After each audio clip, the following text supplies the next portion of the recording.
Hey y'all, happy Tuesday. I hope you guys Tuesdays coming along fine. You guys know on Tuesday I like to bring a word to y'all, right? Because remember, if we know better, we do better, right? And again, as I said previously, I hope what I'm doing is helping some of you guys, right? I even hope that some of you guys go take the time to look at the scripture that I'll be talking about so you can see for your own self with your own eyes so you don't think I'm just saying anything to you guys, right? All right, so you guys know I just did my short, and that was just on acknowledging the things, but forgetting about them and letting them go so we can move forward, right? So it's okay to acknowledge the past, but so you can learn from it, so you can't repeat yourself again, right? So you know what that mistake, caused you to fall short at, right? And allowing yourself to move towards the high prize, okay? And the Messiah, through the Father. Okay. Oh, I'm sorry. Through the Messiah, to reach the Father. Okay, you guys. So now today, I am going to talk about the blessings that Israel will receive, or has received too, by just following the commandments what the Father said, right? There are blessings and curses. Right now, I'm going to talk about the blessings, right? And then the next time, I'm going to talk about the curses, right? You guys be amazed of what kind of blessings that the Father had already allowed us to have, in the covenant that He's already given us, starting with Adam, Abraham, Isaac, Jacob. It stems from a long way. That covenant stems all the way to the beginning of Adam, and it keeps getting reiterated, down the line until it reached Israel, okay? Who was Jacob. Okay, so like I said, I'm going to read Deuteronomy chapter 28, verses 1 through 14. And this talks about the blessings, that Israel can and some of them have already received, based on us being obedient to the Father's laws, commandments. Okay, laws and commandments, right? So, hey, you guys, don't take this with a grain of salt. But I bade you guys to go read it for yourself. But I'm going to read, the blessings and the curses in Deuteronomy, chapter 28, verses 1 through 60. But like I said, I'm just going to do 1 through 14 right now because I want to start off with the blessings. Then I'm going to come back with the cursing so y'all can get it, okay? All right.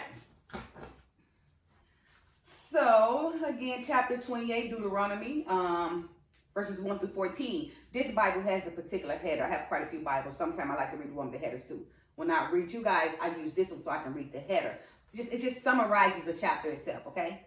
And the header of chapter 28 of Deuteronomy, KJV.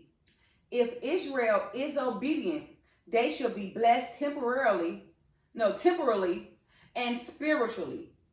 If disobedient, they shall be cursed, smitten, and destroyed. Diseases, plagues, and oppression shall come upon them. They shall serve false gods and become a byword among all nations. Fierce nations shall enslave them. They shall eat their own children and be scattered among all nations. Right there, summary. And we're living it, right? Of course we are. All right, so verse 1. And it shall come to pass, if thou shalt hearken diligently unto the voice of the Lord thy God, to observe and to do all his commandments, which I command thee this day, that the Lord thy God will set thee on high above all nations of the earth. And all these blessings shall come on thee and overtake thee, if thou shalt hearken unto the voice of the Lord thy God. Here we go. Here are the blessings, okay? Verse 3, starting off with the blessings. Blessed shall thou be in the city, and blessed shall thou be in the field. Blessed shall be the fruit of thy body, and the fruit of thy ground, and the fruit of thy cattle, the increase of thine kind, and the flocks of thy sheep. Blessed shall be thy basket and thy store. Blessed should thou be when thou comest in, and blessed should thou be when thou goest out. The Lord shall cause thine enemies that rise up against thee to be smitten before thy face. They shall come out against thee one way, and flee before thee 7 ways. The Lord shall command a blessing upon thee in thy storehouses, and in all that thou settest thine hand unto. And he shall bless thee in the land which the Lord thy God giveth thee. The Lord should establish thee an holy people unto himself, as he had sworn unto thee, if thou should keep the commandments of the Lord thy God, and walk in his ways. And all people of the earth shall see that thou art called by the name of the Lord, and they shall be afraid of thee. And the Lord shall make thee plenteous in goods, in the fruit of thy body, and in the fruit of thy cattle, and in the fruit of thy ground, in the land which the Lord sware unto thy fathers to give thee. The Lord shall open unto thee his good treasure, the heaven to give the rain unto thy land in his season, and to bless all the work of thine hand. And thou shalt lend unto many nations, and thou shalt not borrow. And the Lord shall make thee the head and not the tail, and thou shalt be above only, and thou shalt not be beneath, if that thou hearken unto the commandments of the Lord thy God, which I command thee this day to observe and to do them. And thou shalt not go aside from any of the words which I command thee this day, to the right hand or to the left, to go after other gods to serve them. Now, that was verse 1 through 14, like I said, the blessings. Now, I'm not going to read verse 15, but that's going to be for my next lesson. But verse 15 talks about the curses. I'm just going to read the beginning.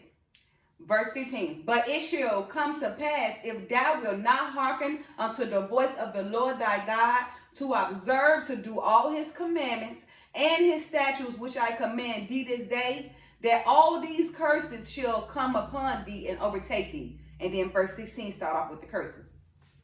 All right, you guys, so let's just analyze this, okay?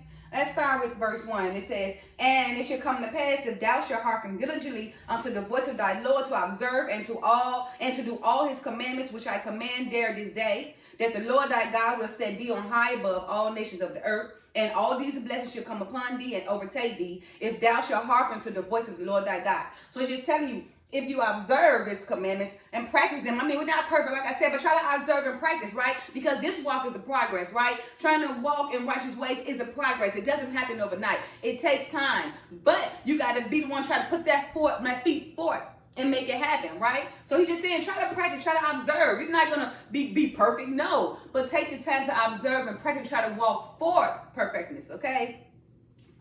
If you do this, he's just saying, these blessings I just read will fall upon you, right? They're going to overtake you. It's going to supersede your understanding, right? You're going to be like, woo! And you're going to be thinking like, man, something miracles just going on in my life. Man, my life, I'm pretty good. I know it's a lot of stuff going on in this world with many people, but I'm not really the victim of it, right? And it's because you're trying to practice and observe and follow laws and commandments, right? Because then the Father will take you on high above place, exalt you in everything, right?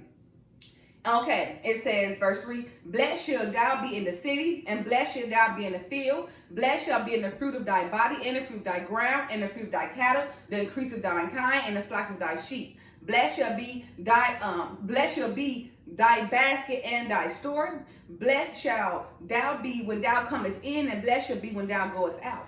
So, he's saying, observe and be in obedience and practice his laws, right? In your city, you're going to be blessed. You're going to be mighty. People going to know. In the city, you're going to be blessed. In your field, all your livestock. I mean, these days, it would be part of your real estate and everything that's going on. I'm just going to pay that to livestock and the cattle and the horse. I mean, over there in Israel and all that, in the middle, Africa, they made it Middle East, but it's still Africa. They still use livestock and all that. But compared to America, I'm going to say our livestock will be our houses, right? The things that we own and everything. The city we live in that we're prospering in, right?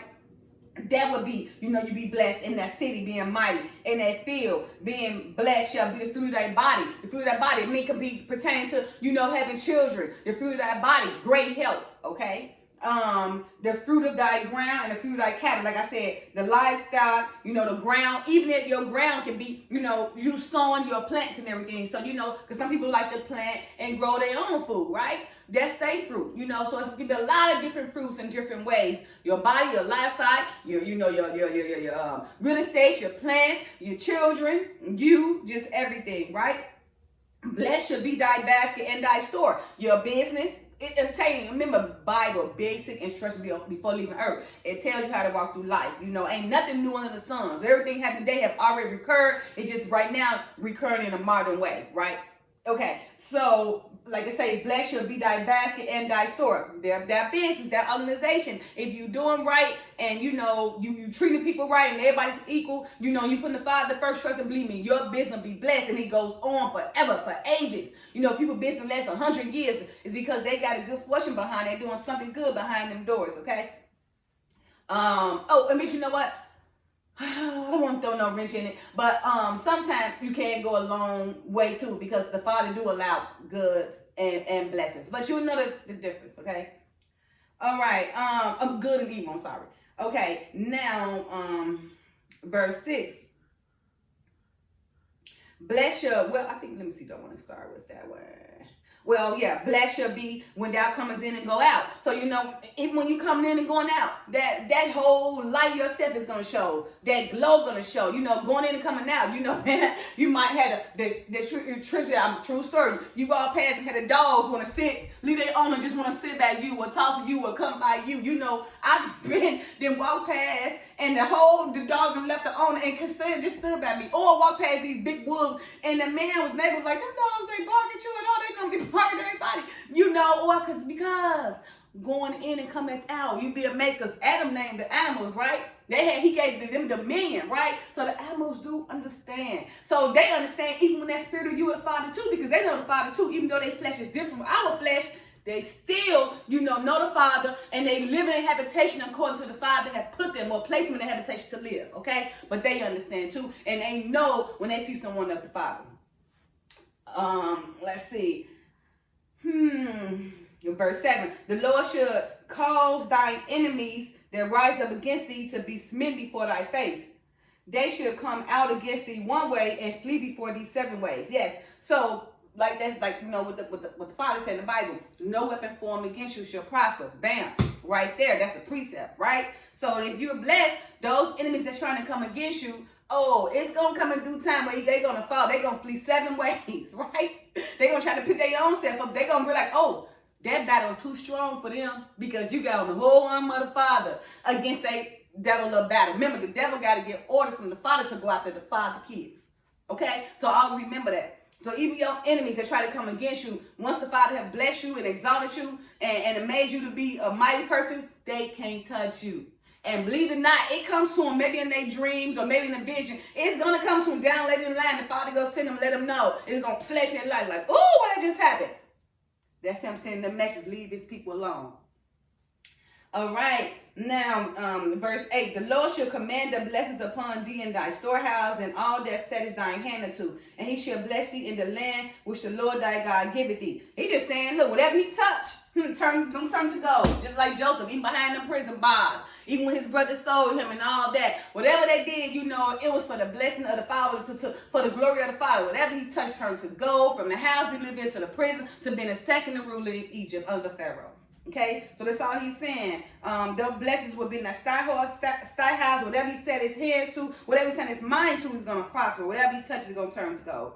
All right, verse 9. The Lord should establish thee in the holy people unto himself, as he has sworn unto thee, if thou shalt keep the commandments of the Lord thy God and walk in the ways. Now, this verse specifically talking about Israel. This is before the new covenant is going to take place in Isaiah, right? So this is talking about, the holy people, in the ancient days, it was Israel, Abraham, Isaac, Jacob. It was Israel. It was the holy people that the Father chose to himself, but because they went against him and rebelled against him, when the Messiah died, he opened it up for the Gentiles too. So this particular verse focuses on Israel, but the Gentiles also have a chance, not to become a people chosen himself, but be blessed as well if they keep the commandments of the Lord, and walk in his ways, okay? And honor the Father in Israel, follow the laws and commandments. They can be blessed to us Gentiles. They gonna have that opening to them too in that new covenant. Once I do that, new covenant is almost done in Isaiah, about 3-4 more chapters.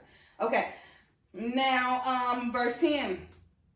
And all people of the earth shall see that thou art called by the name of the Lord, and they shall be afraid of thee. So talking about the same thing. So all the people, now he's including Israel and the Gentiles, right? Following the laws and commandments bring you close to the Father and bring you blessings and everything, right? And the Gentiles and Israel, they can follow the laws and commandments together and be blessed. The Gentiles will be all the nations that's included in the other world, separated from Israel. So Israel is one entity, and then you got all the other world with all the other nations in the entity. So Israel is one, chosen as the holy people. Then all the other nations have the opportunity to also be blessed, because the Father in the new covenant has opened it up for the Gentiles when he comes for his second judgment through the Messiah.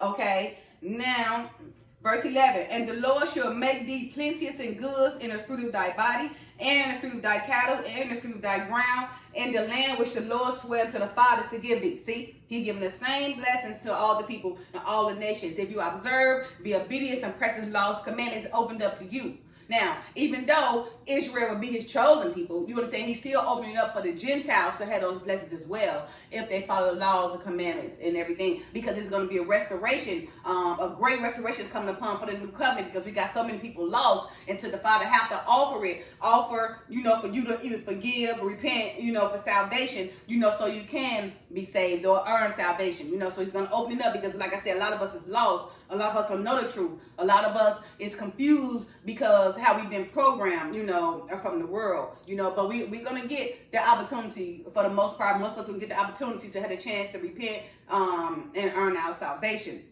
as Gentiles and as Israelites who are Gentiles, who are Gentiles themselves, being that they following the Gentiles' gods and idols. All right. And verse 12, the Lord shall open up unto thee his good treasure, the heaven, to give the rain into thy land in his season, and to bless all the work of thine hand. And thou shalt lend unto many nations, and thou shalt not borrow.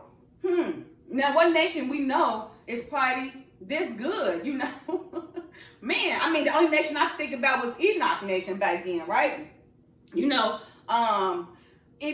I'm just saying, and when I'm just comparing that to, thou should not lend to many nations, thou should not borrow. That was the only nation I think about, like I said. Okay, and rain unto thy land in his season, and to bless all the work of thy hand. I just think about Enoch. Enoch was the only nation I can remember that, everybody was equal, nobody was greater than the other, everybody loved equally and everything. They were so righteous, following the laws and commandments, until the Father took the whole city of Enoch away and transitioned them away, and they still can't find that city right now today.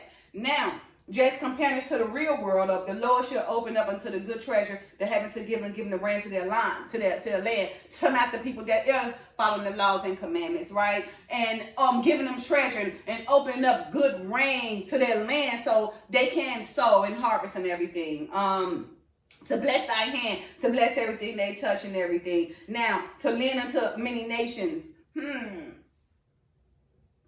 An individual, I don't know I can compare that to. Like I said, I only compare that to Enoch as a nation right now, because this Bible also, talks about the ancient days, right? But ain't nothing new under the sun. You also can compare it to the modern days, right? But in these modern days, we never compare with our body, our stature, our strength, our mind, nothing compared to the ancient days, because they was mighty men and women of stature, right? And renowned people. It's just don't even compare to us, okay? So like I said, open the land, the season, and everything, blessing, I will actually say for Enoch. Just, opposed to us as individuals, maybe one person being blessed by being obedient and following the laws and commandments. But as far as the nations here in this world right now, can I even think of one nation who is worthy of this? Can y'all think of one nation? If y'all do, let me know. Come in. Think of one nation that who is righteous, don't have to borrow, but they lend everything they touch to earn the gold. Is it one, y'all? One. Man, it's crazy. I can't even think of one nation. I can't even say Dubai. I know Dubai supposed to be a goal, but then they treat certain people a certain way when they come over. Anyway, I don't know. Y'all let me know. But I do know it's Enoch. Okay? All right. Verse 13. And the Lord shall make thee the head and not the tail, and thou shalt be above only, and thou shalt not be beneath. And that if thou hearken unto the commandments of the Lord thy God, which I command thee this day, to observe and to do them. And thou shalt not go aside from any of the words which I command thee this day, to the right hand or to the left, or to go after gods to go after other gods to serve them. All right, so that verse 13. Now he's saying should make you the head, right? Because the tails are those are false prophets. The head is those ancients of truth, right? So the head, just say a man, who's speaking the truth. He's going to make them the head. Not one person is going to be above him. They're going to be beneath him because he's going to be mighty. He's the head and not the tail. Like I said, the tail is those false prophets, those sheep and wolf clothing and all that. The head are the ancient prophets of truth. The ancient prophets who all have the same, the same story of what they went through, in the truth, all the scrolls, because all of the prophets that write the scrolls in these books, they all have similar stories, right? And that's how you know. And that's why Father said in Isaiah, I think that's 28, in order to understand the Bible, you got to read line upon line upon line, precept upon precept, precept upon precept, here a little and there a little. Okay, that's how you understand. Okay. So, and that would be, like I said, the head would be the ancient prophets who tell the truth, and the tail would be the false prophets, the sheep and wolves clothing and everything, right? Now, if you are going to be the head, it's going to be known too, because when you walk, you're going to walk with a force. Not even you make yourself walk with a force, but your stature in itself is going to speak for itself because you are well disciplined roundabout in the Father's word. So when you walk, trust and believe me, it defines itself, it validates itself. You don't even got to do it, but the spirit of you lets it all out, and the people around you see the glow. They know to leave you alone. They know they ain't got no fight against you. Okay. And just saying, that you will be the head, and you should only be above, and everybody else should be beneath, as long as thou hearken to the commandments of the Lord, practicing and observe the commandments. Right? He said, very last verse 14. He said, and thou should not go aside from any of the words which I command thee this day, to the right hand or to the left, to go after other gods to serve them.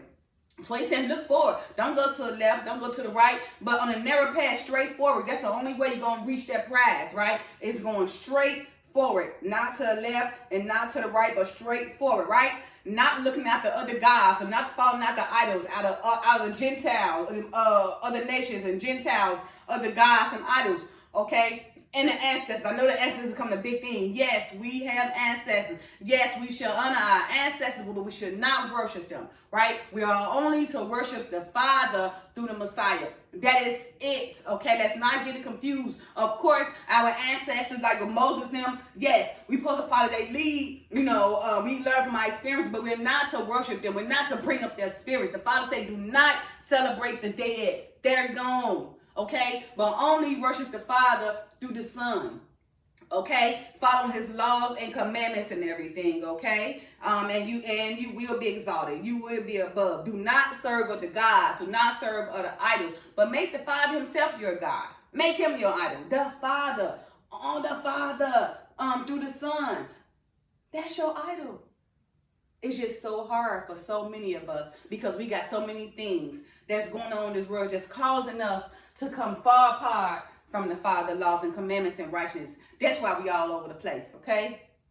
All right, you guys. So I really hope you guys learned something from this and understood, where I'm coming from, or, because, hey, I'll be wrong if I hold everything I know from you guys. What's it to me that I'm sitting up here learning everything and not sharing? What would that make me? Okay, that'll make me know better, right?